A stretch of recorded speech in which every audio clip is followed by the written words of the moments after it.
Guys, in this video, I'm installing the ring and pinion gears, front and back. Both axles are getting these, and I've got the drive shafts.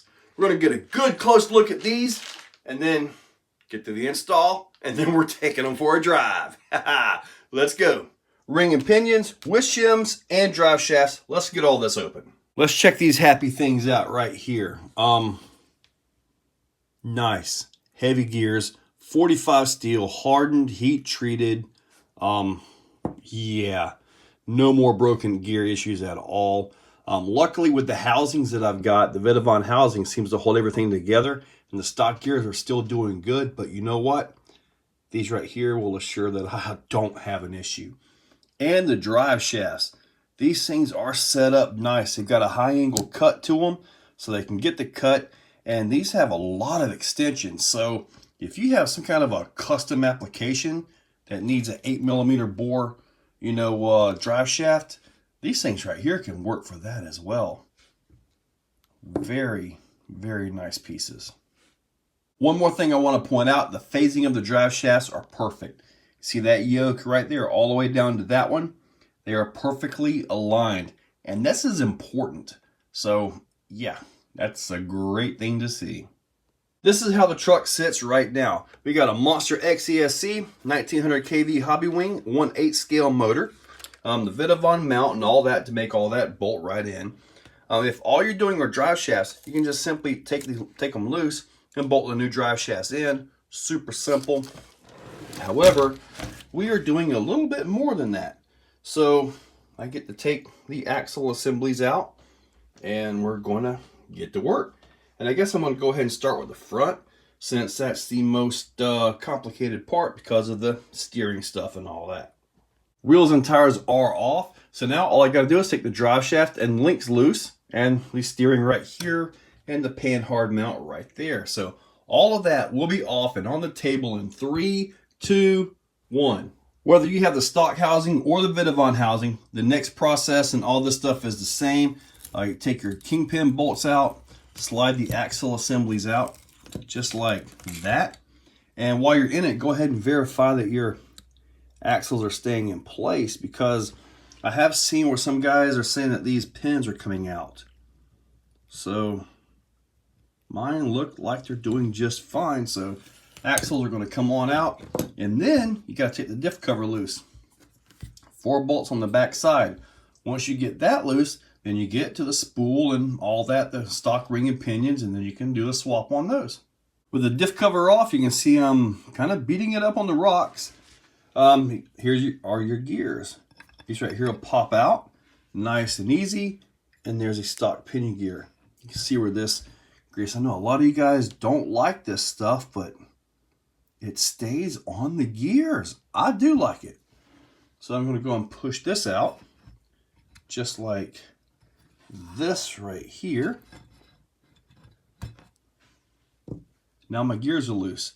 What I got to do now is take this bearing off, and I got to do a little bit of work right back there. Those 6 bolts come out, the new ring gear goes right onto the factory piece, and we are good to go. It does have the shims, and those will be used as needed.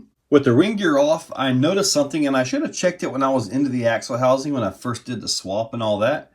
The bolts were not quite as tight as what they should have been. So that could be some of the reason why some of the gears are actually breaking, in addition to just not being shimmed right from the factory. I attribute these gears surviving to that housing, just because I've done some kind of stupid things, including blowing up the 8S motor. But anyway, this right here is ready to go back on. We'll use some medium strength thread lock, and I'll put the new ring gear on once I get everything fitted and make sure the mess is correct. Stock pinion is right here. Here's your Vitavon pinion gear. They look pretty much the same, but this is just such a better material. And material is everything. No powdered material crap from Vitavon, let me tell you that. Stock ring gear, Vitavon ring gear. Notice the shims, they go into right here. So if you want to make sure everything is tight side to side, you can do that with these shims right here. But you can also still shim it on the back side right there if you need to move it closer. Shimming is one of those things that is kind of dependent on your axle. Vitavon axles, plastic axles, whatever axles you guys have, you may need to actually change the shims around a little bit to fit your exact axle to get the perfect mesh. They are in and set up. I got to do some thread lock on the ring gear bolts, but I did use both shims under the ring gear. Everything is secured, nothing is side shifting. Very nice setup. And the front end is ready to go. Everything fit beautifully, mesh is right. I had to use some regular grease on it because, well, I got rid of the old grease, right? But anyway, this thing is ready to go, and as far as the back goes, it's pretty much the same thing without the knuckles. Just got some different ends on it. No big deal there. I'm gonna go ahead and get those done, and we get to the drive shafts. Axle gears are done. Everything spins super nice. Now, if all you're doing are drive shafts, take the stock drive shafts out with a 3mm hex wrench. The new Vitavon units, they actually take a 2.5mm hex wrench for those right there. So, but it's a nice, simple, easy unbolt, bolt in the drive shafts, and you're done. These things right here, guys, are worlds stronger than these. I mean, I haven't broken those yet, but you know what? With all this 8S stuff and higher power that I'm getting into, these, along with those right there, those axle gears, the axle housings, soon I'll have a full link set on this thing as well. All that stuff is needed to keep the vehicle alive. As you're putting these in, make sure you put some thread lock on the threads. The stock drive shafts, they have this plastic sleeve. That actually helps keep the pins in place. Works pretty darn good. Now, see, Vitavon uses a 2.5mm hex wrench. The stock ones use a 3. Good news, if by chance you happen to lose one of these, the stock ones will fit the Vitavon shaft. So, guess what? Save your old parts. There we go. There it is, guys. Tell you what, only running 4S, but the real test is going to come because I've got the other 8S system in. I just got to get it put back in and all that. So that's when the real test is going to come. So yeah, just stay tuned. One thing's for sure, I'm not worried about these axles anymore. I mean, the stock axle shafts are holding up fine. They haven't spit the pins out. Oh, look at that. They haven't spit the pins out on them. So they're doing fine. Ring and pinions, although mine were holding up, which, like I said, I really attribute that to the axle housings keeping everything in place. Now I am just not worried at all about the ring and pinions. Man. You know, this thing is big enough to work. And now that we're getting, now that we're getting these things to where they are super uber reliable, you know what? Hear me out here. Put you about a 4-foot trailer. Keep it lightweight. You can put a chair, a little one-person fold-out tent. You can put your drinks on it. You can put spare batteries. Load this thing up with like a set of 3S batteries. Just simple 3S power is all you need for a trail, but double them up so you have like 16,000 milliamps of power.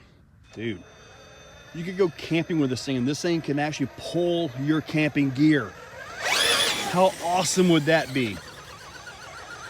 The worst part would be to have some kind of a electronics issue or mechanical failure, and then you got to drag this back along with your stuff. So yeah, you kind of got to think about that. But yeah, this thing is big enough to work. Oh, oh, I gotta do that again.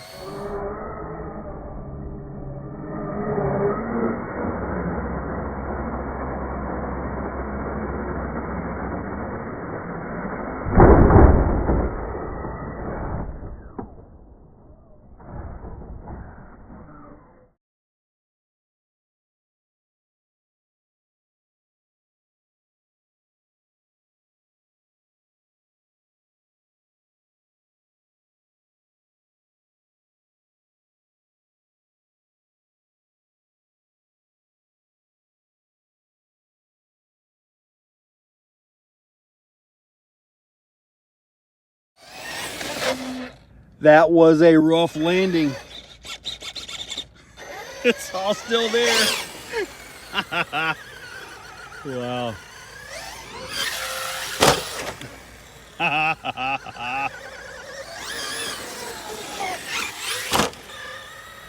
You know, this lands really good. Oh man.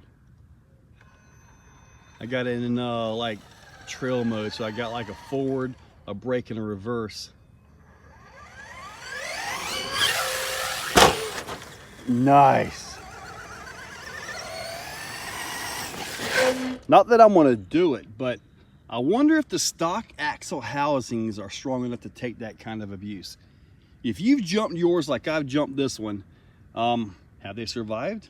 Comment down below. Actually, I haven't seen any broken housings yet. Interesting.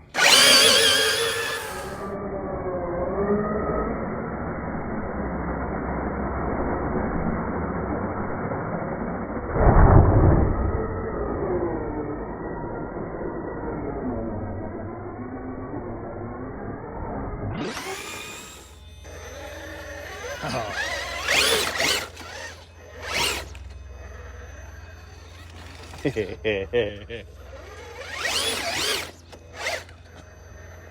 This 1.8 system's got plenty of juice. It's not lacking at all.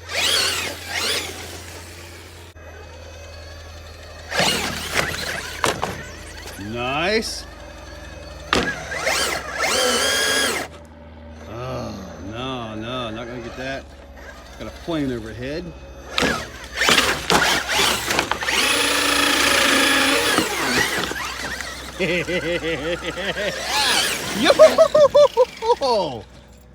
You know, guys, that may have been the first drive with this. Like, legit, first drive that I was not worried about axle gears. Now, the axle housings, like I said, I believe those are what held my stock gears together. So, absolutely worth it. The new gears are just more insurance. You know, it's just not, I cannot see these things breaking, especially in the Vitavon housings. Awesome. The drive shafts are a thing of beauty. They worked out perfectly. Just awesome. Hopefully, I know Three Brothers RC, he's mentioned some his anti-foams. Hopefully we can get some of them for this pretty soon. I was turning this thing and they're just rolling. They're getting worse and worse as time goes on. So they're probably breaking in and breaking down maybe. Anyway, guys, hopefully you liked the video. Awesome install. Everything went together smoothly. Just phenomenal. So guys, I gotta tell you, check that description. Use those links because they are affiliate links. I mean, eBay, Amazon, and Horizon. Got a lot of eBay stuff going. Yeah, just phenomenal. You guys gotta check that description. Use those links. Make sure you're subscribed. And thank you all for watching. Guys, if you like what you see, hit that like button, hit that subscribe button, and ring that bell. So, in the description, there's a link to become a channel member. If you want to become a channel member, it's a very simple $2, $5, $10, or if you really got some money, $25 a month. It's a simple way to support the channel. So, get that, and I am doing monthly giveaways for members only, so you might want to consider it. So guys, use those links, make sure you subscribe. Thank you all for watching.